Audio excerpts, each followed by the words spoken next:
वंदित्व सब सिद्धे। हम आज एक छोटा सा विषय आपके सामने लेकर आए हैं। अच्छा लगे तो बताइएगा। हमारा विषय है जीव का स्वभाव वर्तमान में किस ओर झुक गया है। हमें इस टॉपिक पर चर्चा करनी है कि जो जीव का वास्तविक स्वभाव है, जीव अपने स्वभाव को अपने में न लगाकर किन विकारी भावों में लगाता है, इसकी चर्चा हम करेंगे।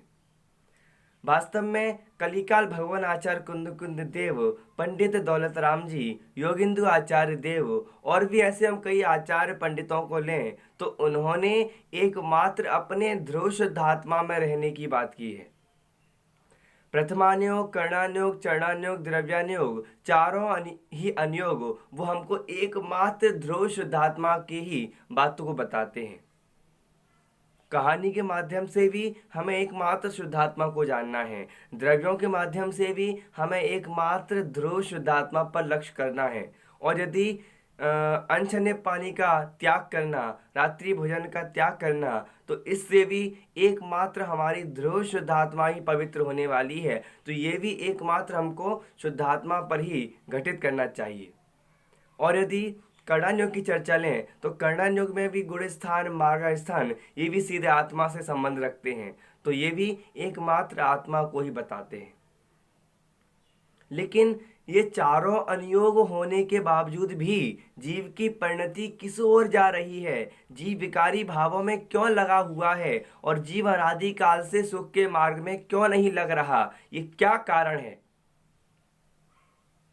महान महान आचार्य अपने अपने शास्त्रों में इतनी हजारों गाथाओं का उन्होंने उल्लेख किया है और प्रत्येक गाथा एकमात्र हमको आत्मा के स्वरूप की बात को बताती है।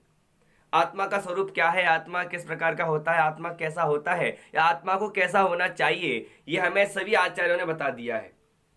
हमें आवश्यकता नहीं है कहीं से ढूंढने की, हमारे सामने सब किताबें खुली रखी हैं। हम जो किताब खोलें वह हमें अपने स्वरूप की बात मिलेगी।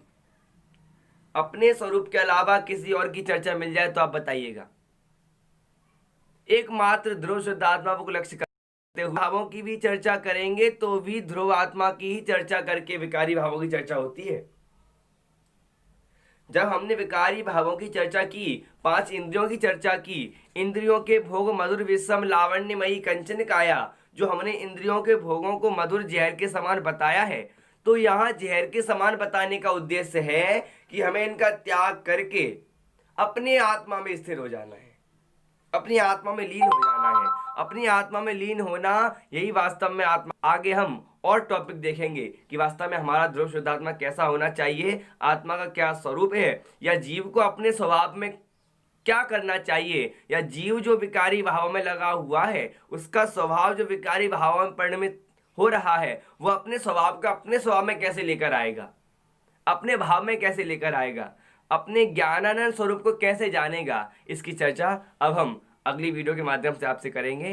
तो वीडियो अच्छी लगी हो तो आप हमें जरूर बताइएगा कमेंट करके। सभी को जय जिनेंद्र।